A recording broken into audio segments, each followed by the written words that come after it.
बच्चों, इस प्रश्नावली को शुरू करने से पहले अपने को एक नियम है, वी बोर्डमास का नियम। कौन सा नियम है? वी बोर्डमास का नियम। पहले इसको समझना चाहिए। परिमेय संख्याओं में अपने को एक साथ ही जोड़, बाकी गुणा, भाग सब मिल जाएंगे, एक ही लाइन में सारी चीज़ें मिलेंगी। तो अपने को सबसे पहले क्या करना चाहिए और क्यों करना चाहिए उस पर बात करते हैं। जैसे कि मैं आपको एक एग्जाम्पल से शुरू करता हूँ। मैं एक संख्या लेता हूँ, ये एक संख्या है। बच्चों बताओ इसका हल कितना होगा? तो अपन क्या करते हैं, सीधा यहाँ से जोड़ना शुरू करते हैं कि 2 और 5 7 हो गए, और 7 को 2 से गुणा करूँगा तो कितने हो जाएंगे? 14 हो जाएंगे। ठीक है। लेकिन बोर्डमास क्या कहता है कि आप इस सवाल को ऐसे नहीं कर सकते, आपको नियम से चलना पड़ेगा। क्यों? क्योंकि आपको सबसे पहले क्या करना पड़ता है? गुणा करना पड़ता है। तो 5 दूनी 10, कितना आएगा? 10। फिर 10 में क्या करना है? आपको 2 जोड़ना है। तो 10 में 2 जोड़ेंगे तो कितना आएगा बच्चों? 12 आएगा। तो यहाँ तो 14 आ रहा है और यहाँ कितना आ रहा है? 12। तो यानी कि एक तो गलत है इनमें से और एक सही है। तो सही कौन सा है? सही ये वाला है। वो कैसे? क्योंकि नियम बनाए हुए हैं गणित में कि सबसे पहले क्या करना चाहिए। सबसे पहले आया है वी। वी का मतलब होता है बच्चों विक्टिम। क्या होता है? विक्टिम, यानी कि बार, या फिर इसको कहते हैं रेखा बंधिनी। क्या कहते हैं? रेखा बंधिनी। अगर किसी सवाल में रेखा बंधिनी हो, वो क्या होती है? जैसे कि ये कोई संख्या है और इसके ऊपर क्या लगा हुआ है?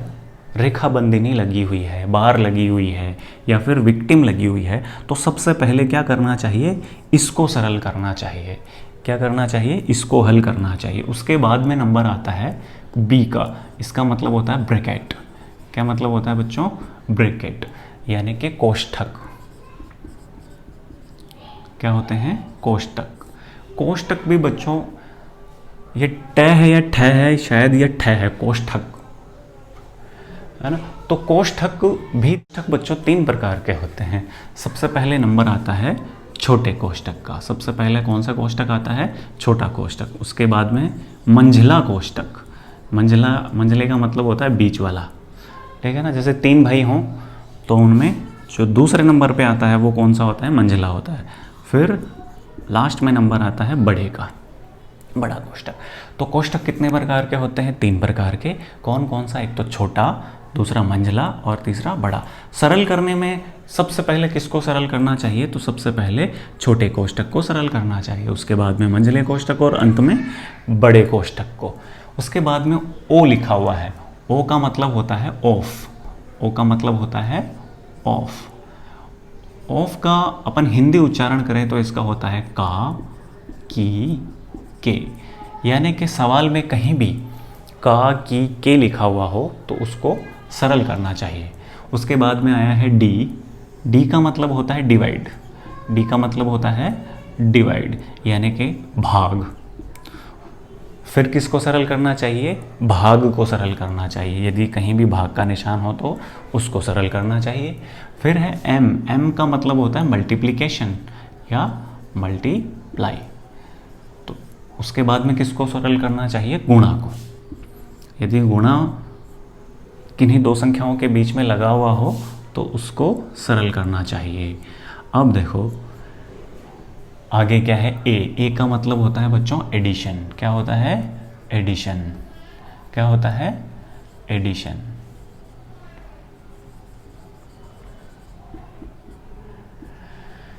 एडिशन को सोल्व किया जाता है, यानी कि जोड़ को। उसके बाद में लास्ट में क्या है? सब्सट्रैक्शन। सब्ट्रैक्शन यानी कि बाकी। तो फिर से वी बोर्डमास का नियम क्या कहता है कि सबसे पहले विक्टिम को सोल्व करो, यानी कि रेखा बंधनी को। उसके बाद में ब्रैकेट्स को। ब्रैकेट 3 प्रकार के होते हैं, छोटा, मंझला और बड़ा। सबसे पहले सबसे छोटे कोष्ठक को, उसके बाद में मंझले कोष्ठक को, उसके बाद में सबसे बड़े कोष्ठक को। फिर ऑफ। ऑफ का मतलब होता है का, की, के। यदि सवाल में कहीं भी का, की, के लिखा हुआ हो तो उसको सरल करना चाहिए। फिर डी यानी डिवाइड को। फिर एम यानी मल्टीप्लाई यानी कि गुणा को। फिर जोड़ को और अंत में बाकी को सरल करना चाहिए। तो ये नियम लगाते हुए अपन ये वाली प्रश्नावली शुरू करने वाले हैं। ओके। तो आओ बच्चों देखते हैं। परिमेय संख्या में पहले ऊपर नीचे चेक करते हैं, कट रही है क्या संख्या, नहीं कट रही है। फिर तिरछा चेक करते हैं, कट रही है क्या, नहीं कट रही है।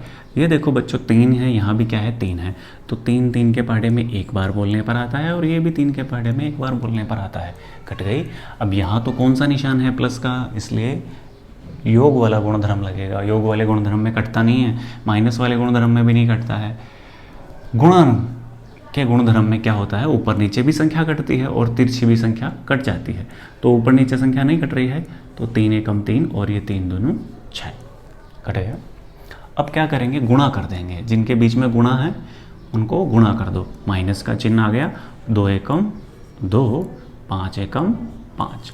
बाकी संख्या ऐसी की ऐसी आ जाएगी, जिनके बीच में प्लस और माइनस का निशान है वो संख्या ऐसी की ऐसी आ जाएगी। इन दोनों के बीच में भी कौन सा निशान है, गुणा का, तो 1 एकम 1 और 5 दूनी 10 आ गई संख्या। अब देखो बच्चों, प्लस और माइनस के निशान है अब सभी परिमेय संख्याओं के बीच में, तो अपने को क्या करना चाहिए, प्लस और माइनस का गुणधर्म क्या कहता है कि संख्याओं का एलसीएम लो। तो एलसीएम यानी कि लघुत्तम लेने के लिए अपने को हर वाली संख्याएं लेनी पड़ेगी। 5, 2 और 10, इन तीनों में किसी एक भी संख्या का भाग नहीं जाता है, लेकिन 2 का भाग इन दोनों में जाता है। इसमें नहीं जाता है तो इसको ऐसे का ऐसा लिखेंगे। 2 में 2 का भाग एक बार जाता है और 10 में जाता है 5 बार। अब 5 में 5 का ही जाता है, इसमें भी एक बार चला जाएगा और इसमें भी एक बार चला जाएगा। अपने पास ये 2 संख्याएं आई हैं, 2 गुणा 5, इसका मतलब कितना आया, 10। यानी कि इन तीनों हरों का एलसीएम जो आएगा वो कितना आएगा बच्चों, 10 आएगा। अब 5 के पहाड़े में 10 कितनी बार बोलने पर आता है, आप कहोगे कि सर 2 बार बोलने पर आता है, और इसको ऊपर वाली संख्या से गुणा कर दो। प्लस यहाँ देखो बच्चों, 2 के पहाड़े में 10 कितनी बार बोलने पर आता है, 5 बार बोलने पर आता है, और 5 को किससे गुणा कर देंगे, 5 से। 10 के पहाड़े में 10 कितनी बार बोलने पर आता है, एक बार बोलने पर आता है, और 1 को किससे गुणा कर देंगे, 1 से ही। अब गुणा करो, 2 दूनी 4, किसका, माइनस का। प्लस 5 को 5 से गुणा करेंगे तो 5 25, माइनस 1 एकम 1, बटे में कितना आ जाएगा, 10। आगे इसको कैसे सरल करते हैं, इसमें प्लस वाली संख्या तो एक ही है, ये 25 प्लस के हैं, माइनस के 4 हैं और माइनस का ही 1, 2 संख्याएं माइनस की हैं।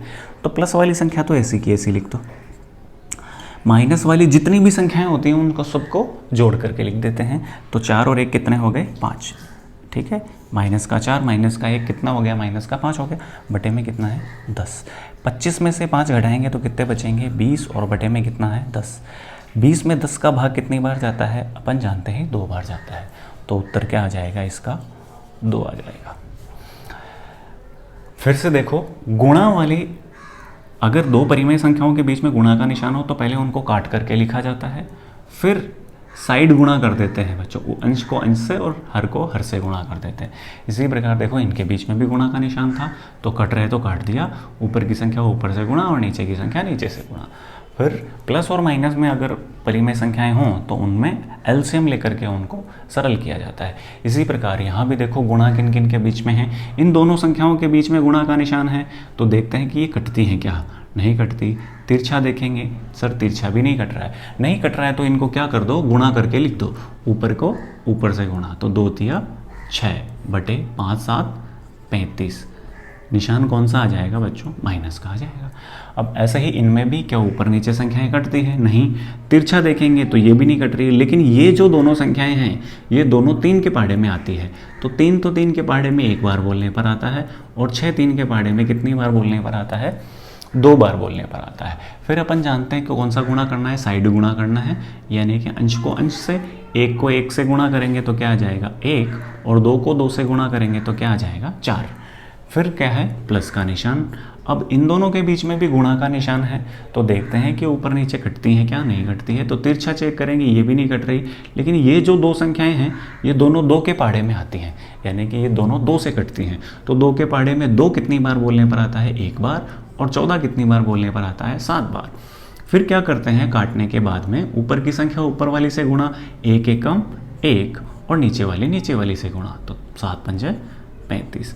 अब अपन देख रहे हैं कि सभी परिमेय संख्याओं के बीच में कौन से निशान है, या तो माइनस का निशान है या फिर प्लस का निशान है। तो फिर क्या करना चाहिए, अगर ऐसी संख्याएं हो तो हर का क्या ले लेंगे, एलसीएम ले लेंगे। तो 35 तो 2 बार है, तो 35 को, एक तो 35 का और किसका, 4 का अपने को क्या निकालना है, एलसीएम निकालना है। एलसीएम निकालने के लिए क्या करते हैं, सबसे छोटी संख्या का भाग देते हैं। तो 2 का 35 में तो जाता नहीं है, लेकिन 4 में कितनी बार चला जाता है, 2 बार। फिर 2 का इसमें फिर से नहीं जाएगा, लेकिन 2 में एक बार चला जाएगा। 35 जो है वो 5 के पहाड़े में आता है, कितनी बार बोलने पर आता है, 7 बार। और 7 है, 7 के पहाड़े में एक बार बोलने पर आता है। इन चारों संख्याओं को आपस में गुणा करते हैं, 2 गुणा 2 गुणा 5 गुणा 7, तो 2 दूनी 4, 4 पंजे 20, और 20 को 7 से गुणा करेंगे तो कितना आ जाएगा, 140। यानी कि इन हर, यहाँ हर का जो एलसीएम आएगा वो कितना आएगा, 140 आएगा। अब माइनस का चिन्ह है, 35 के पहाड़े में 140 कितनी बार बोलने पर आता है, तो 35 के पहाड़े में 140 4 बार बोलने पर आता है, गुणा ऊपर वाली संख्या कितनी है, 6, उससे गुणा कर देंगे, माइनस 4 के पहाड़े में 140 नहीं आता है, लेकिन 140 में 4 का भाग कितनी बार जाता है, 35 बार जाता है। 140 में 4 का भाग कितनी बार जाएगा, 35 बार। इसको ऊपर वाली संख्या से गुणा कर देंगे, फिर 35 आ गया। 35 के पहाड़े में 140 कितनी बार बोलने पर आता है, 4 बार और 1 बार। अब यहाँ क्या करना है, गुणा करना है। 4 को 6 से गुणा करेंगे, 4 6 24, 35 को 1 से गुणा करेंगे, 35 एकम 35, और 4 एकम 4, बटे में कितना है, 140 है। अपन ने अभी अभी देखा था कि जब ऐसी संख्याएं आ जाएं कि 1 से ज़्यादा माइनस की संख्या हो या 1 से ज़्यादा प्लस की संख्या हो, तो उनको क्या करते हैं कि पहले माइनस वाली अलग जोड़ लेते हैं और प्लस वाली अलग कर लेते हैं। तो माइनस की ये 2 संख्याएं हैं, अगर इन दोनों को अपन जोड़ें तो ये हो जाएगा 5 और 4 9, और 3 और 2 5। तो माइनस के तो 59 हो गए, और प्लस के अपने पास कितने हैं, 4 है, बटे में 140। अब एक माइनस की हो और एक प्लस की हो तो अपने को क्या करना पड़ता है, घटाना पड़ता है। तो 59 में से 4 घटाएंगे तो कितने आ जाएंगे, 55 आ जाएंगे, बटे में 140। लेकिन यहाँ देखो बड़ी संख्या ना वो किसकी है, माइनस की है, तो निशान अपने पास किसका आएगा, माइनस का आएगा। क्या इन दोनों संख्याओं को काटा जा सकता है, बिल्कुल। 5 से अगर 55 को काटे ना तो ये 11 बार कटता है, और 5 से अगर 140 को काटें तो कितनी बार कटेगा ये, 5 से 140 को काटेंगे तो कितनी बार कटेगा, 5 दूनी 10, 4 बच गए, 4 और 0 40, और 5 8 40, यानी कि 28 बार कटेगा। तो ये अपने क्या आ गए, इसके उत्तर आ गए बच्चों। गुणधर्मों का उपयोग करते हुए इस इतने बड़े सवाल को अपन आसानी से कर सकते हैं। पहले कौन सा, गुणा वाली संख्याओं को काटना पड़ता है और गुणा करना पड़ता है, और फिर जोड़ बाकी करते हैं।